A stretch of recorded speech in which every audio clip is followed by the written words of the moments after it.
Vương tọa vàng bất ngờ xuất hiện dưới đáy biển. Tuyệt đỉnh tiến vào khám phá. Lúc này, tất cả hải hồn thú đều vây quanh tuyệt đỉnh, phát ra những tiếng kêu bi thương thảm thiết. Các vị, thay vì canh giữ một chiếc vương tọa trống rỗng, chi bằng hãy đến bảo vệ ta đi. Lời này của tuyệt đỉnh vừa thốt ra, hàng vạn hải hồn thú lập tức bất động. Dường như có hiệu quả rồi. Lúc này, vương tọa vàng cảm nhận được ý định của tuyệt đỉnh, dần dần tan chảy ra. Vương tọa vàng hóa thành một đợt sóng vàng kim, quấn quanh lòng bàn tay tuyệt đỉnh. Tuyệt đỉnh giơ tay lên. Trong lòng bàn tay cậu hiện ra một con mắt màu xanh biếc. Con ngươi của con mắt này mang màu xanh biếc sâu thẳm, tựa như thủy triều dâng lên dưới ánh trăng, lại như biển sao bao la vô tận. Xung quanh con mắt này tỏa ra ánh sáng vàng rực rỡ. Đây chính là triều tịch chi nhãn, thánh vật của hải linh tộc. Nhìn triều tịch chi nhãn trong lòng bàn tay, khóe miệng tuyệt đỉnh cong lên đầy đắc ý. Thời thế tạo anh hùng, thánh khí hải linh tộc đã vào tay ta rồi. Trong triều tịch chi nhãn vẫn còn sót lại một tia ý niệm của hải linh vương bê dân. Tia ý niệm này sau trăm năm tháng dài lắng động đã trở nên vô cùng yếu ớt. Ngài vẫn luôn chờ đợi một người hữu duyên, và hôm nay sau vô vàn năm tháng, cuối cùng ngài cũng đợi được. Lúc này tuyệt đỉnh nắm chặt triều tịch chi nhãn, cất giọng vang vọng như chuông lớn. Hỡi vong hồn hải linh tộc, nếu các ngươi nguyện ý thủ hộ ta, tuyệt đỉnh của nhân tộc, xin hứa hẹn một lần nữa, trong quãng đời còn lại, nhất định sẽ báo thù rửa hận cho hải linh tộc, tiêu diệt ác long tuyệt vọng, nít hốc, lời thề diệt rồng, nhân của luân hồi. Đã từng, thượng quan Lan Thuở thiếu thời cũng từng hướng trước thế nhân lời thề chiến đấu. Thiếu nữ diệt rồng cuối cùng lại hóa ác long. Vậy còn lời thề thiếu niên diệt rồng này, kết cục thật khó đoán. Tuyệt đỉnh không thể nhìn thấu tương lai, cậu chỉ biết sống cho hiện tại. Lúc này, tất cả hải hồn thú dường như đều chấp nhận tuyệt đỉnh. Chúng hạ thấp tư thái, quỳ dạp xuống thu mình lại, thần phục dưới chân tuyệt đỉnh. Cứu vong hồn, tinh vương đăng cơ. Tuyệt đỉnh tay nắm giữ triều tịch chi nhãn, trở thành hải linh tinh vương. Trong thư phòng quân sư phủ Hoàng Thành, Tạ Trung cầm tờ báo trên tay, mắt hơi nheo lại, khóe miệng nhếch lên nụ cười tà mị. Tin tức về việc tuyệt đỉnh mất tích vẫn tiếp tục lan rộng trên khắp các nền tảng mạng xã hội. Quả là ý trời, cuối cùng không cần ta phải ra tay. Thằng nhãi danh này tự tìm đường chết tại đây, tiết kiệm cho ta không ít phiền phức. Tạ Trung thân là quân sư đệ nhất của Long Quốc, địa vị và danh vọng chỉ đứng sau nữ đế thượng quan Lan. Người đàn ông này luôn muốn bồi dưỡng con trai mình, Tạ Di An, trở thành một Tạ Trung thứ hai. Nhưng cái gai trong mắt, cái đinh trong thịt mang tên tuyệt đỉnh kia vẫn luôn khiến ông ta canh cánh trong lòng. Từ đó về sau, ông ta vẫn luôn tính toán làm thế nào để có thể không tốn một giọt máu, mà vẫn có thể trừ khử được cái gai này, giúp con trai mình quét sạch con đường phía trước.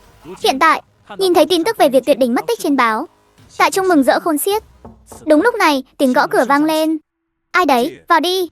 Tạ Di An bước vào thư phòng, tay nắm chặt một tờ báo, trên mặt nở một nụ cười đầy ẩn ý. Phụ thân, hôm nay ngài đã đọc báo chưa ạ? Đọc rồi. Hai cha con nhìn nhau, không nói thêm một lời nào, trao đổi niềm vui sướng bằng ánh mắt. Tuy rằng hiện tại vẫn chưa tìm thấy thi thể của tuyệt đỉnh, nhưng thằng nhãi đó đã rơi xuống cấm địa của hải linh tộc, chắc chắn sẽ thập tử vô sinh. Phụ thân nói phải. Di An, bây giờ con có thể yên tâm rồi. Sau khi tuyệt đỉnh chết, trong đám bạn cùng trang lứa sẽ không còn ai là đối thủ của con nữa. Nghe được lời này, nụ cười trên mặt Tạ Di An lập tức biến thành vẻ đau khổ. Tạ Di An trầm ngâm hồi lâu, cuối cùng không nhịn được mà nói ra điều canh cánh trong lòng. Phụ thân, tuyệt đỉnh tuy rằng ngã xuống mất tích, hơn nữa phần lớn khả năng là đã chết. Đối với con mà nói đây vốn là một chuyện tốt, nhưng như vậy con vẫn không phục. Trong lòng con không thoải mái, thậm chí còn giống như trong tâm nuốt phải ruồi.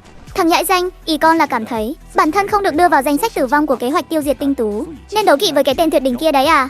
Nghe được lời này, Tạ Di An không dám hé răng. Trong lòng hắn đúng là đang nghĩ như vậy. Đố kỵ, một sự đố kỵ khó nói thành lời. Một ngự thú sư đẳng cấp chưa đến 5 sao, ấy vậy mà lại được Nít Hốc phá lệ đưa vào danh sách tiêu diệt tinh tú. Địa vị của tuyệt đỉnh trong mắt tổng soái ma thú có thể thấy được phần nào. Tuyệt đỉnh là mối lo ngại lớn của ma thú tộc, là thiên tài trong thiên tài được Nít Hốc công nhận, là cường giả đỉnh cao nhân tộc trong tương lai của Long Quốc. Còn Tạ Di An lại không được Nít Hốc coi trọng đến vậy. Nói theo một góc độ khác, hắn thậm chí còn không có tư cách được đưa vào kế hoạch tiêu diệt tinh tú. Đây chính là khoảng cách giữa hắn và tuyệt đỉnh. Di An, dẹp bỏ cái lòng đấu kỵ ngu muội vô tri của con đi. Cái tên tuyệt đỉnh kia cho dù thiên phú có mạnh đến đâu, chẳng phải vẫn yếu đuối. Kết cục bi thảm này sao? Con chỉ là trong lòng khó chịu. Con thực sự không cam tâm thừa nhận thiên phú của mình kém hơn hắn. Thằng nhãi danh, con nhớ cho kỹ cho ta, kẻ nào sống sót đến cuối cùng, kẻ đó mới có cơ hội xưng vương. Tuyệt đỉnh, cái tên có một cuộc đời ngắn ngủi này, thành cũng do thiên phú, bại cũng do thiên phú. Thiên phú là con dao hai lưỡi, chỉ cần sơ sẩy một chút sẽ tự làm mình bị thương. Tạ Di An vốn là một người có chỉ số thông minh rất cao, nhưng lúc này lại rơi vào vòng luẩn quẩn. Thêm vào đó, câu nói thành cũng do thiên phú, bại cũng do thiên phú của Tạ Trung, về bản chất lại một lần nữa khẳng định tuyệt đỉnh là một thiên tài yêu nghiệt đến mức nào. Điều này khiến Tạ Di An mất đi lý trí, cơn giận bốc lên ngùn ngụt. Nếu có thể làm lại lần nữa, con thực sự hy vọng người được Nít Hốc đưa vào kế hoạch tiêu diệt tinh tú sẽ là con, chứ không phải là tuyệt đỉnh hắn. Đối với ý nghĩ điên cuồng này, Tạ Di An chỉ dám giấu kín trong lòng, không dám biểu lộ trước mặt Tạ Trung. Lúc này, Tạ Trung vỗ vai Tạ Di An.